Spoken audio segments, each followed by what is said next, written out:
Assalamualaikum warahmatullahi wabarakatuh. Halo sahabat semuanya, selamat datang kembali di channel Dunia Kita hari ini. Hari ini kita akan membahas sebuah topik yang sangat serius, menegangkan, dan bisa mengubah wajah dunia. Skenario terburuk, apa jadinya jika Amerika dan China angkat senjata? Bayangkan dua kekuatan terbesar dunia, dua negara dengan ekonomi raksasa, teknologi tercanggih, dan persenjataan nuklir terbanyak. Akhirnya benar-benar saling berperang. Apakah dunia akan masuk ke Perang Dunia Ketiga? Apakah Asia Pasifik akan berubah menjadi medan tempur terbesar dalam sejarah modern? Dan apakah Indonesia akan ikut terdampak? Namun, sebelum kita masuk ke pembahasan utama, jangan lupa tekan tombol like jika kalian suka dengan konten geopolitik seperti ini. Tulis pendapat kalian di kolom komen. Dan yang paling penting, subscribe channel ini agar tidak ketinggalan update berita internasional terbaru. Baik, mari kita mulai pembahasan kita. Hubungan Amerika Serikat dan China sebenarnya sudah lama berada dalam kondisi panas dingin. Sejak akhir Perang Dingin, Amerika muncul sebagai satu-satunya negara adidaya. Namun perlahan, China bangkit dari negara berkembang menjadi kekuatan ekonomi nomor 2 dunia. Persaingan pun tidak terhindarkan. Di bidang ekonomi, kita melihat perang dagang. Di bidang teknologi, ada persaingan chip, 5G, kecerdasan buatan. Dan di bidang militer, ketegangan semakin nyata, terutama di kawasan Asia Pasifik. Salah satu titik panas utama adalah Taiwan. Amerika secara resmi mengakui kebijakan satu Cina, namun pada saat yang sama terus memasok senjata ke Taiwan. Sementara Cina menganggap Taiwan adalah bagian sah dari wilayahnya, yang suatu hari harus dipersatukan kembali, jika perlu dengan kekuatan militer. Selain Taiwan, ada juga Laut Cina Selatan. Wilayah ini diperebutkan banyak negara, namun China mengklaim sebagian besar wilayah tersebut. Amerika pun rutin mengirim kapal perang dan pesawat militernya ke kawasan ini dengan alasan menjaga kebebasan navigasi. Ketegangan demi ketegangan menumpuk, hingga dunia mulai bertanya-tanya, apa yang terjadi jika suatu hari tembakan pertama benar-benar dilepaskan? Dalam sejarah, perang besar seringkali dipicu oleh insiden kecil. Dalam skenario terburuk, perang Amerika dan China bisa dimulai dari beberapa kemungkinan. Pertama, konflik di Taiwan. Jika China melancarkan invasi militer ke Taiwan, hampir dipastikan Amerika akan turun tangan membantu. Kedua, insiden di Laut Cina Selatan. Tabrakan kapal perang, pesawat ditembak jatuh, atau salah perhitungan kecil bisa berubah menjadi konflik terbuka. Ketiga, provokasi politik atau siber.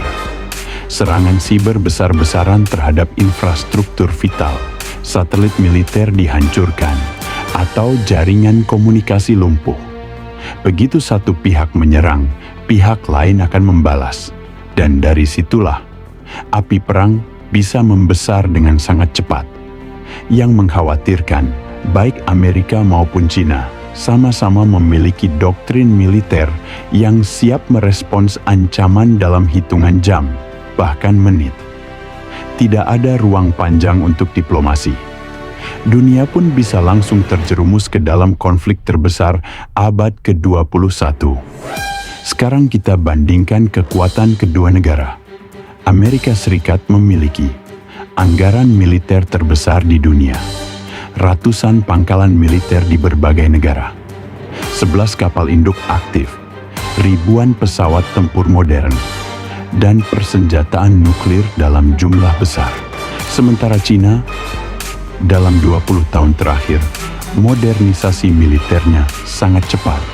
China kini memiliki angkatan laut terbesar di dunia dari segi jumlah kapal rudal hipersonik yang mampu menembus pertahanan Amerika. Sistem pertahanan udara canggih, armada drone, dan kemampuan perang siber yang sangat kuat. Dalam perang di kawasan Asia Pasifik, Cina punya keunggulan jarak. Basis militernya dekat dengan medan tempur. Sementara Amerika harus mengirim pasukan dari ribuan kilometer jauhnya, dari Hawaii, Jepang, Korea Selatan, hingga Australia. Namun Amerika punya keunggulan aliansi. Jepang, Korea Selatan, Filipina, Australia, dan negara NATO hampir pasti akan membantu Amerika. Sementara Cina mungkin akan mendapat dukungan dari Rusia, Iran, atau Korea Utara, meski belum tentu secara terbuka. Perang ini bukan lagi perang dua negara, tetapi berpotensi menjadi perang blok global. Dalam skenario modern, perang tidak langsung dimulai dengan pasukan darat. Tahap pertama kemungkinan besar adalah serangan siber besar-besaran. Sistem listrik, bank, bandara, satelit, dan jaringan. Komunikasi akan menjadi target utama. Bayangkan kota-kota besar tiba-tiba gelap gulita, internet mati, sinyal militer terganggu. Setelah itu, serangan udara dan rudal. Cina bisa menyerang pangkalan Amerika di Jepang, Guam, dan Korea Selatan. Amerika membalas dengan menghantam basis militer Cina di pesisir, pelabuhan, dan pusat radar. Langit Asia Pasifik akan dipenuhi jet tempur, drone, dan rudal. Lautan akan menjadi arena pertempuran kapal induk, kapal selam nuklir, dan kapal perusak. Korban jiwa mulai berjatuhan, dan dunia internasional hanya bisa menyaksikan dengan ngeri. Inilah bagian paling menakutkan. Baik Amerika maupun Cina adalah negara pemilik senjata nuklir. Awalnya, kedua pihak mungkin akan menahan diri. Karena penggunaan nuklir berarti membuka pintu kehancuran global. Namun jika salah satu pihak terdesak, misalnya, jika pangkalan utama hancur, armada lumpuh, atau wilayah strategis jatuh, maka tekanan untuk menggunakan senjata nuklir taktis akan sangat besar. Sekali satu bom nuklir digunakan, efek domino bisa terjadi. Balasan demi balasan, ledakan demi ledakan. Bukan hanya Taiwan, Jepang, atau Cina Timur, tapi seluruh dunia akan merasakan dampaknya. Radiasi, awan radioaktif, perubahan iklim sementara, krisis pangan global. Ini bukan lagi perang regional, ini adalah ancaman bagi peradaban manusia.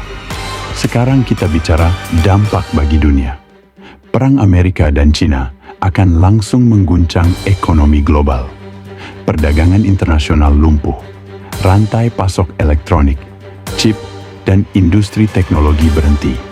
Harga minyak melonjak tajam. Pasar saham runtuh. Negara-negara berkembang akan terkena dampak paling parah.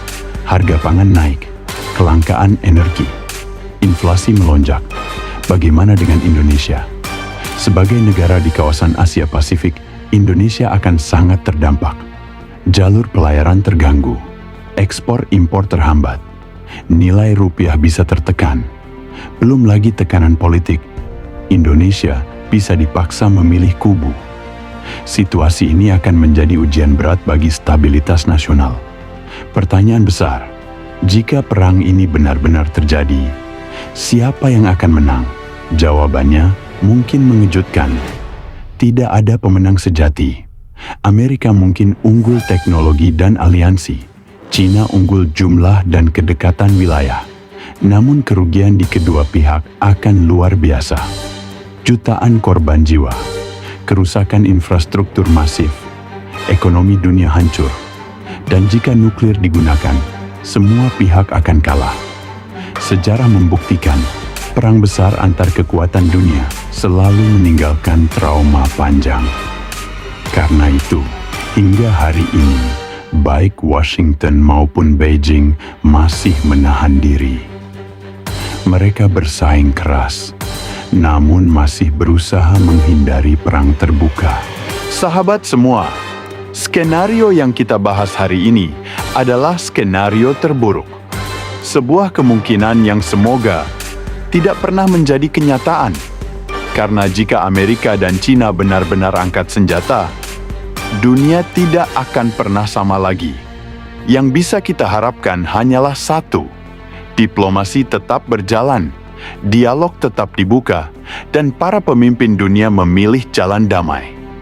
Karena perang besar di era modern bukan lagi soal menang atau kalah, tapi soal bertahan atau musnah bersama. Jika kalian punya pendapat, menurut kalian, apakah perang Amerika dan Cina mungkin terjadi? Tulis di kolom komentar. Dan sekali lagi, jangan lupa like video ini, komen pendapat kalian, dan subscribe channel Dunia Kita Hari Ini, agar terus mendapatkan analisis geopolitik terbaru. Saya Ryan pamit undur diri. Sampai jumpa di video berikutnya. Wassalamualaikum warahmatullahi wabarakatuh.